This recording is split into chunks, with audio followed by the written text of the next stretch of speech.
Hello, welcome back. This is the start of another reading vlog. I have the day off work in the middle of the week because I traveled this week and we left on Sunday. So whenever we have to travel on Sunday, we get a day off in the middle of the week, which is really nice. So I am just trying to get a lot of stuff done. I slept in a little bit, woke up, got all caught up on my budget. I used the budget by paycheck workbook from the Budget Mom. This has changed my life as far as saving and budgeting. It really has been a game changer.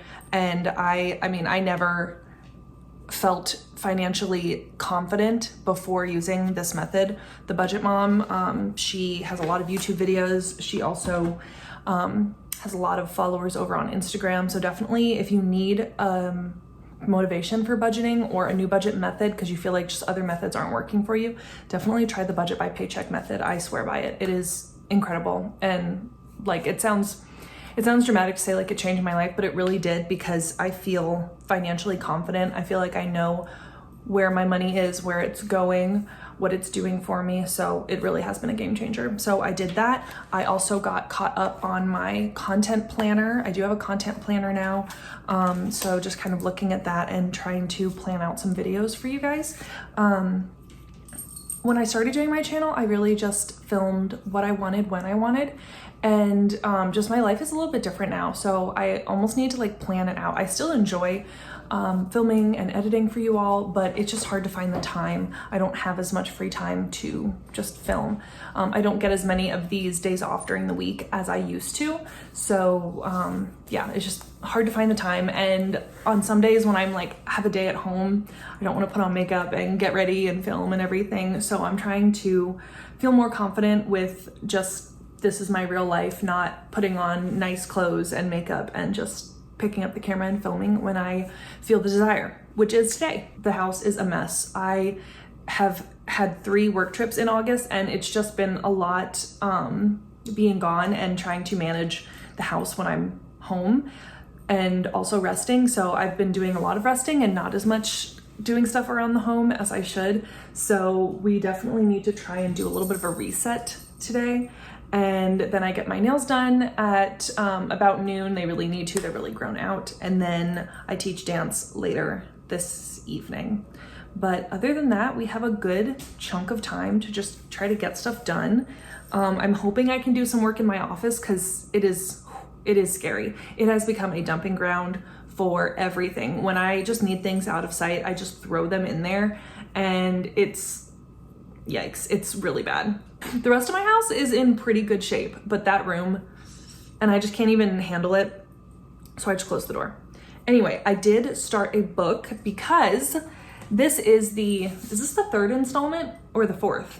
It's either the 3rd or the 4th in a series that I do here on this channel and have been doing for a couple of years. And that is reading books about institutions and asylums. So if you don't know, I work in behavioral health and I've always had this weird fascination with asylums, psychiatric wards, criminally insane units, all things mental health, especially deviant mental health.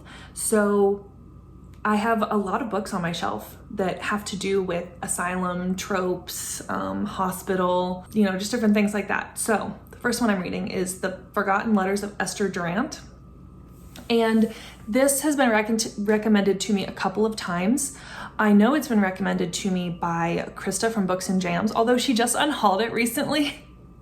So maybe if I like the book, maybe I'll send it to her because she's like, I mean, I'm unhauling these, but if they come back to me, then it was meant to be. So maybe the book will be coming back to her unless I don't like it, in which case just don't even bother, Krista. But all I know so far is that Esther, this is in the 1920s, I believe. No, 1940s. And Esther is in a kind of marriage of convenience. They're companions, they like each other, but they definitely just got married because it was the next step for them and because their parents, she needed financial stability. And look at Miss Indie Girl. India, get away from that candle. India, there's a candle over there. Get away from the candle. You can't have a candle. Candles aren't good for you. Come here. I have never seen her do that. And there's always a candle over there. So anyways, yeah, Esther is just kind of in a marriage of convenience because that's what you do when you're a woman in the 1940s. You marry the first guy that gives you financial stability. And now they're at, like, I think it's like her husband's coworker's house, and there's a little bit of sparks there.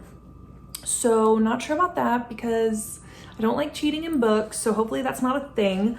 But I do think that it's not like a religious book, but I think the author has also written some Christian fiction. I don't think this is a Christian fiction book, but it's probably going to be a little bit more mild than most of the Asylum books that I read, is what I'm guessing, but I could be wrong. So yeah, we'll see. I'm gonna keep listening to it and working on some stuff, and I'll be back when I have an update.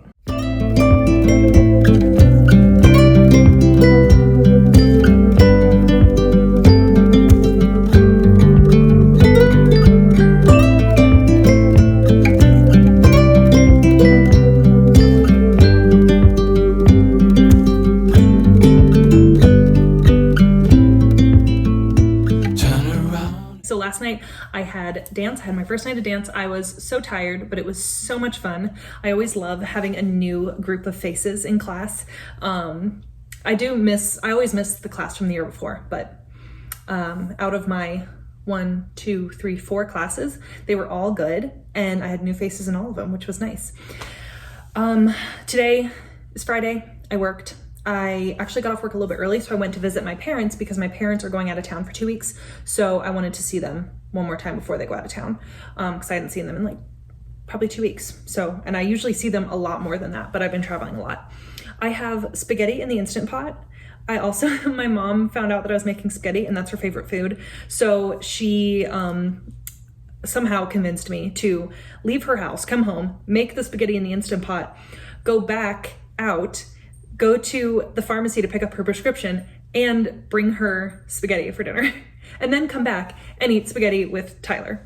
So that's what I'm doing, because when mom asks, you answer and do whatever she says. So this spaghetti in the Instant Pot is super easy. I literally just take a bag of frozen meatballs, put it in the bottom, and then I break the noodles, put it over top, and then I dump in a can of sauce, or like a jar of sauce, and a jar of, like, I fill that jar then with chicken broth. And since I was making the whole bag of meatballs and the whole thing of spaghetti, I also put in a little bit of water additionally to make sure that it was like enough. So we'll see if it ends up being too soupy, hopefully not. But then you just put it in and then you just forget about it, and it brings it up to pressure. I only cook it for like 6 minutes, and then you depressurize and it's ready to go. It's super nice, hands-free. It's like as much work as putting something in the crock pot, but it's 20 times faster. So that's kind of nice. That's what I've got going on. I wanted to give you an update on the Forgotten Letters of Esther Durant. I think that's how you say the last name. I'm having to slow down the audiobook a little bit because of the British accents, but basically I'm not loving this because there's 2 timelines, but within those 2 timelines, there's 3 stories going on. So there's Esther's storyline in the 1950s. I think I said 40s before. It's actually in the 1950s. And then there's a current day timeline that's like 2018, I think. And we have, I'm trying to think of her name. I can't think of her name. Maybe Olivia or something, or no, Olivia was the name of the person in the last book I just read. Anyway, there's 2 timelines, and one is a woman who is like talking to her elderly grandmother. And then another is like on the island where the asylum is that Esther is in. So in Esther's timeline, she has postpartum depression, and so her husband commits her to this institution. But it's not an asylum like Willowbrook type of asylum. Like, it's pretty cushy. She has her own room. She's allowed to like walk the grounds. She has a meeting with her psychiatrist every day. So it's like a rich person's institution. So it definitely doesn't have like that dark, macabre feel of like Willowbrook or Woman 99 or some of those kind of like eerie type of overrun institutions, which is usually what I like. Ugh, that sounds terrible, but that's usually what I prefer to read as far as institutions and asylums. So like, it's not overrun, they're not understaffed, you know.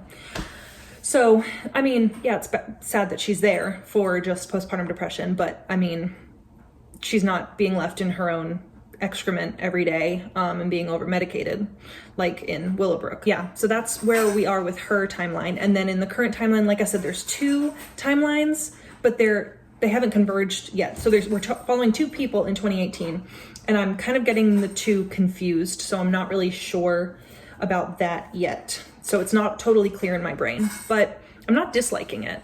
It's just right now it's very average. So I'm hoping that it kind of picks up the pace, and I'm hoping that it becomes a little bit clearer, that 2018 timeline. I want to try to finish this tonight or tomorrow so I can move on to the next book, because I'm very excited about the next book that I'm reading. Show your face, let me see parts of you. Oh my, our bodies interlace, slow and easy. I can reach you from a distance. I can, so beautiful. I can hear you within the silence. Ooh, we will dance away the gloomy days right here.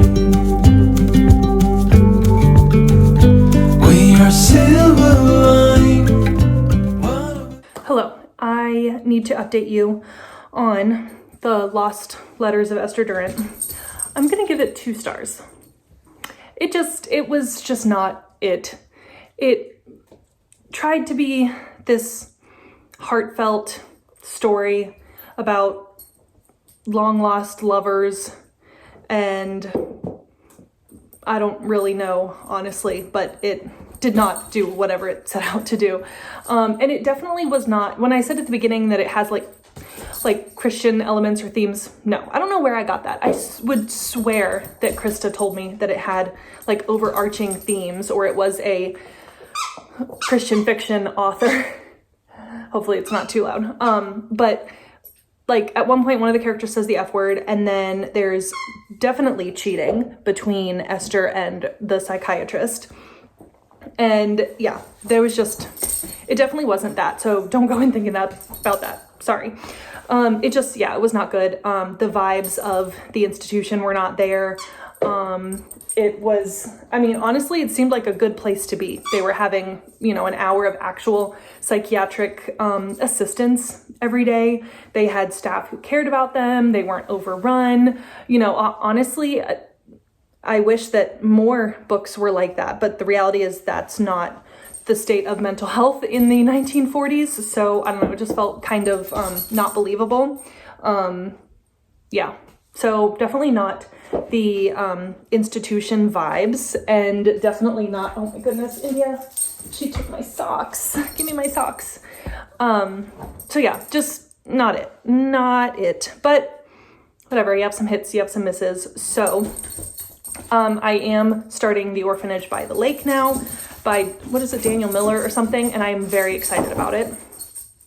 I've already started it, and so far all I know is that this woman, she's like an investigator. She does investigative, you know, looking into people like who are cheating or who want to know if their spouses are cheating, and she gets a call from this woman who basically, she's like a really rich woman, and she says, I need you to find my goddaughter. She's this old, rich, kind of like eccentric woman, and she is the guardian for her goddaughter who is staying at this orphanage. And she, you know, calls and visits. She just, because of her lifestyle, can't take care of her in her home, and the teenage girl went missing. So that's all I know so far. And so far it has very good like fall, almost like academia vibes. She's about to go to the orphanage, and it's like a school for girls, but it's for orphans. So yeah, so far so good. The vibes are there. Hopefully they remain there. But I'm about to go to dance here soon, and I wanted to give you a little OOTD and a little what's in my dance bag. So typically I just wear one of our studio t-shirts. We get a t-shirt from all of our performances and recitals, and this one is from Road Trip USA, which I don't even remember what year this was, but I mean, it's been a while. Like you can tell, it's very well loved. And then I am wearing the Lululemon. I think these are literally called the Dance Studio Pant. And I love them. They are perfect for teaching. They have pockets. They have a drawstring. They are so comfortable. They're easy to move in. They are very expensive, but they are very well worth it. And I wish I owned like 10 more because I would never wear anything else. But so yeah, definitely recommend these Lululemon pants. They're great to move around in, stretch, dance, whatever I need. And then this bag, I've used this bag as my dance bag for years. I think I got it in like a special edition gift set from like Bath and Body Works, probably 15 years ago. So the first thing I have in here are my tap shoes. I do teach a little kids ballet and tap combo for like 5 and 6 year olds. That's about as much tapping as I can do. I'm an intermediate tapper at best, but I know enough for the little guys. And then I have 2 sets of ballet shoes in here. One that I prefer for teaching, and then one that's more comfortable, but they have a lot of holes in them. So I have 2 different types of ballet shoes depending on what I want. I love these split sole ones, but not the best for teaching. I keep a pair of socks in here because I like to wear socks with my tap shoes. And then I have a pen in here. I have some lotion. This is a Juicy Peach hand lotion. I always like to have some hand lotion in there. I have a Built Bar, so I always try to have a protein bar in there. I have the charger for my MacBook, because that's where I get my music from. I have stickers for my little kids. There's like some puffy stickers and then just some regular stickers that I use for behavior management in my classes. This was a gift. We get a gift every year for recital, and this was the recital gift one year. And it's one of these compact mirror and hairbrush things, and it has like the little studio information on it, but just a nice little mirror and hairbrush if I need to do my hair before class or something. And then I have 2 notebooks in here. The first notebook I have is my studio planner. It has all of the information like the student handbook, all of that stuff, and some different tabs in here. We have our class schedules, we have our full calendar, and then our syllabi. So we do have syllabuses for all of our ballet classes and jazz classes and things like that. Refer back to them at various times throughout the year just to make sure that the classes and the kids are on track with what they need to know to be able to move up to the next level of ballet. And then I have some sheets in here for notes, and then I also have some graphing paper in here in case I need to graph out any formations for class. So I do all of my lesson planning in here. And then we have tech forms for lighting cues for recital. So this is everything that I need for teaching just the general classes. I have my MacBook Air in here, which I use for music. It's not great. It's on its last leg. I haven't even had it that long, but it's kind of on the fritz, but we'll see how long we can keep it going. And then this is my choreography binder. We are performing Giselle this fall. So I have been trying to keep track of my choreography and everything, keep my to-do lists, list of props, cast list of costumes, all of that in here. I have a tab for Act 1 choreography, a tab for Act 2 choreography, and then a tab for general to-dos. So that will be my Bible over the next 3 months as we're setting a brand new show for our dancers. I've done it before as a high schooler, but the studio has never done it before. So it's very exciting. So that's everything I keep in my dance bag, and this is able to basically just go with me. And then on Thursday mornings, if I have to go to the office that day, I will also put my dance clothes in here and then, change when I get there. And I also take a water bottle with me. So yeah, that's everything I have in my dance bag. I think I've done a what's in my dance bag before in a previous vlog, but some things have changed, some things are the same. So I just want to do an updated one for you. And if anybody's interested in any more content like that, let me know. But that's all I have. And I will be back when I have an update on the orphanage by the lake or whatever it's called. If you fall, I will catch you.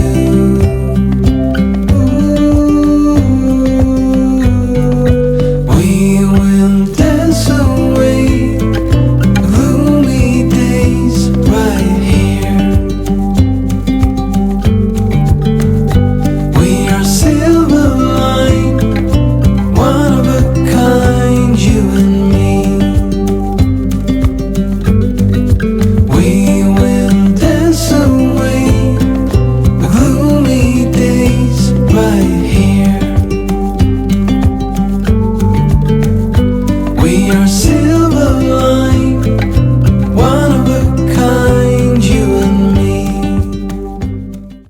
Hazel is a PI, and she is approached by this socialite who has a goddaughter, is in an orphanage, and she went missing.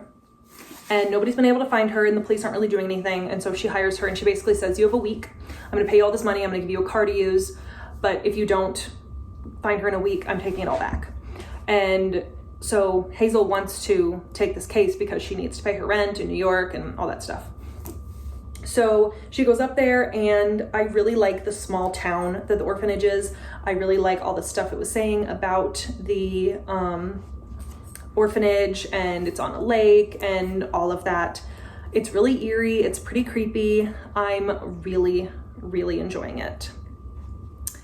And so I'm going to finish this soon, and so far so good. I started reading this, The Second Life of Muriel West, and this is about a woman who is kind of high society in the 1920s during the Prohibition, and she realizes that she has like a spot on her hand. She goes to the doctor not because of the spot on her hand, because she has a burn on her hand. She's a housewife. She has 2 kids, young kids, and she's basically just a socialite. That's what she does.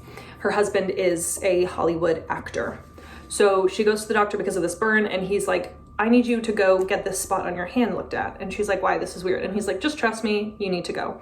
So she goes to the county hospital, and they basically lock her up in this room, and they don't let her see anybody or talk to anybody. And then her husband comes and says, they're sending you away. And she still doesn't know what she has. Eventually she learns that she has leprosy, and she gets sent basically in the back of a train from Hollywood, where she is, to, I think she goes to Louisiana, maybe? Yep, Louisiana, to a like infirmary for people with leprosy. And so that is supposed to be it's a hospital. Can you stop? There is nobody out there. Other people are allowed to exist outside of this house. Oh my gosh. Ignore my dogs. So she goes to this hospital, and I thought this would be more asylum-y, because most of these hospitals that held lepers or tuberculosis hospitals ended up becoming psychiatric hospitals or asylums later on. Again, so sorry about my dogs. So all of that first part was really interesting, really fun, really fast-paced.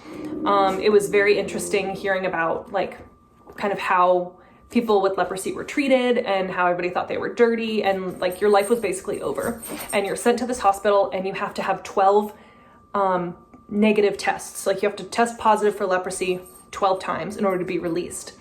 And for some people that can take years to get 12 of them. So she's basically stuck there, away from her children, away from her husband, and she starts working at the hospital. And it talks about the people there. All of that was really interesting. And then it like slowed down, and it became so boring. And then all that was happening was she was like planning this party for all of the patients there, and like trying to convince her husband to send fireworks and all of this stuff, which I'm like, why is she not asking him to send like money or come visit and bring her kids or something? Like she's asking him for fireworks. That makes no sense. And it just got really slow and really boring, and I learned that I really didn't care. And so this is a little bit of like a soft DNF. I feel like I could potentially see myself getting back into this one, but it's so long, and I think I didn't realize that. It's over 400 pages, and I guess I didn't think about how long it would be. Usually Amanda Skenendor books are really easy for me to get through. I've read 2 others and I flew through them, but this one just feels so long and drawn out. Like this could have been 200 pages and been a good book. There's no need for this to be over 400 pages. So learned a lot about leprosy, but I kind of felt like I didn't care about any of the rest of it, and I had no idea what they were going to do for the next however long the book was. So DNF'd that one.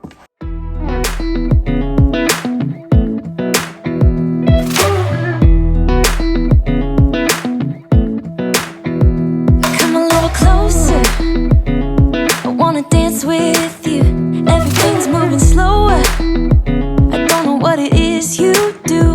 I've been looking at you all night, trying to figure you out. I just wanna make you smile.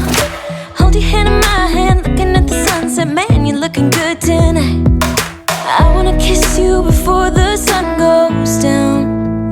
It's what you're doing, making me feel like I'm falling. And when you're moving, I can hear my calling. There's no one else here that I see but you. It's what you do. Hello, I am here to update you on The Orphanage by the Lake by Daniel G. Miller. I finished this and I'm happy to report that I'm going to give it 4 stars. The end of it did get a little bit popcorn thrillery, but I don't mind that. Is it a storyline that has never been done before? No, but it was just fun. Like, it got a little bit ridiculous by the end, but it very much had Frida McFadden popcorn thriller vibes. And the shock factor, the intensity was there, like the thrilling aspects, the grit. It overall was just really good. Didn't give me 5-star feelings, but pretty good. And I liked Hazel as a character. Hazel, right? Yeah, Hazel. I really like that name. I really liked her as a character, and I think this is going to be a series, like a detective series. I think this was the first one, so I wouldn't mind reading another book following Hazel, especially if the writing is as good as this. This felt quick, it felt fast-paced. I found myself excited to go back and pick it up, and I found myself like not trying to figure it out because I was just enjoying the ride. And then when the reveals happened, the way they happened made sense, and they didn't feel like super out there or far-fetched. Like, everything that revealed itself, you're like, yeah, that makes sense. So yeah, overall, very positive things to say, and I'm very happy because this was not it. So a miss, but also a hit. And my next book is going to be Return to Wyldcliffe Heights by Carol Goodman, and I will be back to talk about this more later. It's making me feel like I'm falling. Yeah, I'm falling in love. Falling in love. You set my wheels in motion. I'm going crazy for you. I feel like the ocean. Hello, I am about halfway through The Return of Wyldcliffe Heights, which will be my last book for this vlog, and it's a good thing because I'm really enjoying this. So this is about Agnes, and she works at a small independent publisher, and she wanted to work there because this publisher published her favorite book, which is called The Secret of Wyldcliffe Heights. And she wants to be the one to help the author write a sequel because the author of this book is blind due to a fire in her house. So Agnes becomes the ghostwriter for this sequel, and she learns that the house that she has to go to write in Wyldcliffe Heights used to be a hospital, and then it was a kind of halfway house, and it was also a psychiatric residential treatment facility or an asylum. And the author of the book, who lives now in this old asylum that is now her house, her father was the psychiatrist. So there's a lot of layers here. There's some storytelling. There's a lot of characters not a lot of characters. There's characters that I'm not sure who's going to end up being important later or not. And they're still adding more characters, but so far I'm really liking it. I'm halfway through. Agnes is at Wyldcliffe Heights helping this blind author to write her sequel and transcribing it and everything, and it's eerie, it's atmospheric. I am loving hearing about Wyldcliffe Heights and all of the different lives that it has lived as a building and as a place that's housed a lot of different types of people in a lot of types of different predicaments and that have different needs. So far so good. I really like this one. And this book, let's talk about this book for a minute. So this book I got when I was in Morgantown with my fiance. We went there to visit his sister because she beat cancer. So we went there to celebrate her last cancer treatment, and we got to watch her ring the cancer-free bell and everything. And we're just so proud of her. And there was a Barnes & Noble right near where we went to dinner. And we were just walking around, and I feel like before BookTube and before I became sorry, before I became like really into the book community, I used to go into Barnes & Noble and other bookstores, and I would just walk around and I would just pick up books and read the back of them. And I was like, I haven't done that in a long time, because I feel like our brains and our minds are so inundated with like the newest releases and the newest authors and what's coming out and what have we heard about these books. And I feel like if I don't recognize an author or a title of a book, I just kind of glaze right on by it. So I was like, you know what, let me just peruse. And so I was just browsing, I was just walking around the fiction section, and not actually this book, but a book right next to it. This author is Carol Goodman, and there's a picture of her right there. She lives in the Hudson Valley. She has multiple books. She won awards in 2018 and 2020. And so I had never heard of her, but there was a book right next to this one. All I could see was the spine, and the title intrigued me. And I read the synopsis and I was like, this seems fun. This seems interesting. And I was going to buy it. And then I saw the spine of this book, and I picked it up and read the synopsis and was like, okay, this is it. And I had never heard of this author or anything, but I'm really enjoying it, really liking the writing style. It's easy to read. I also have been listening to it as well on Spotify. Spotify does have a couple of hours of listening included in their membership. So if you have Spotify Premium like I do, definitely check that out. It's a good way to get a hold of audiobooks without having to pay any extra money, because I already pay for the service because I use it for dance. So it's a service that I will continue to pay for. So that's always kind of nice. But yeah, I am really loving this, and I'm really hopeful that this is a winner. I mean, we had a 4-star book in this vlog, so maybe this will be another 4-star. Maybe it'll be a 5-star. We'll have to wait and see. I can see you want this too, 'cause you've been looking at me all night, trying to figure me out. I just wanna let you know, and I ain't playing no games, baby, you won't change. I only want you. I wanna kiss you before the sun goes down. It's what you're doing, it's making me feel like I'm falling. And when you're moving, I can hear my calling. There's no one else here that I see. Okay, we are finally here to wrap up this video. It has been a long time coming. I think I've been filming this for like 2 months now at this point, but I need to finish this and get it up for you guys. I have finished my 3rd book for this vlog, which is Return to Wyldcliffe Heights, and I'm giving it 5 stars. I'm so happy that I got a 5-star out of this, because one of my favorite books of all time came from doing one of these vlogs, and so now I have another really great book, really awesome 5-star from this video yet again, which is good, because the last installment, maybe the last 2 installments of this, I still don't know. I need to go back and look if this is the 3rd or the 4th installment of this series. But anyway, I digress. I feel very scatterbrained right now, but I'm trying to pull it together and get this done for you guys. So here is our lineup. We have The Forgotten Letters of Esther Durant. I'm giving this one 2 stars. Do not recommend. Not worth it. The storyline didn't make sense. The timelines didn't make sense. And there was just a lot of extra additional things that weren't needed. It didn't feel like an adequate representation of mental health and asylums in that time frame. And then we read The Orphanage by the Lake. Really liked this one.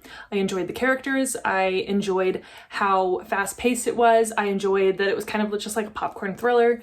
I gave this one 4 stars. Really good, just didn't get 5-star feelings. And then we have Return to Wyldcliffe Heights. Now, I think I told you this woman works for a publisher. She is given the job of being the ghostwriter for a woman who wrote her favorite book of all time. So Agnes is helping to write the sequel to one of her favorite books, which is called The Secret of Wyldcliffe Heights, because the author is now blind due to a fire. And she lives in Wyldcliffe Heights that used to be an asylum in upstate New York, I believe.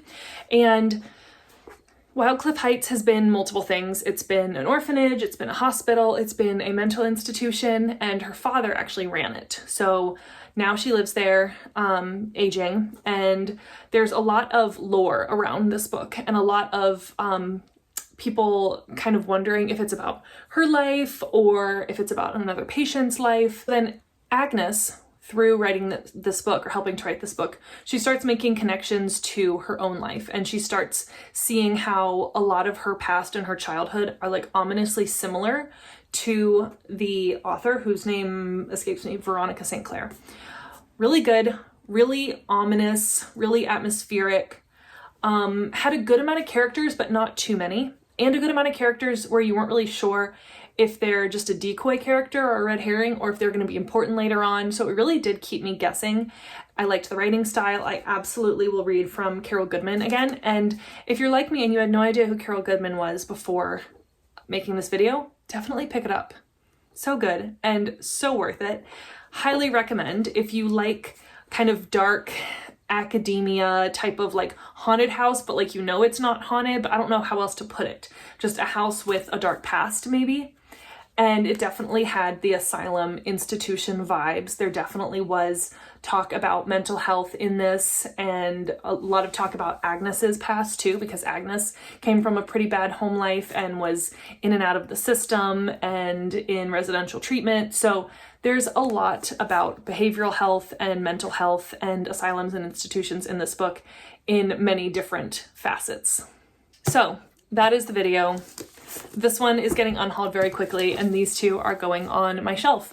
I can easily see myself reading this again. I definitely need more asylum and institution books to add to my list, because I want books that give me feelings like this and like Willowbrook, so send them my way, all the recs. Thank you so much for watching. Please hit that subscribe button. It really helps out my channel, and I'll see you in the next one. Bye.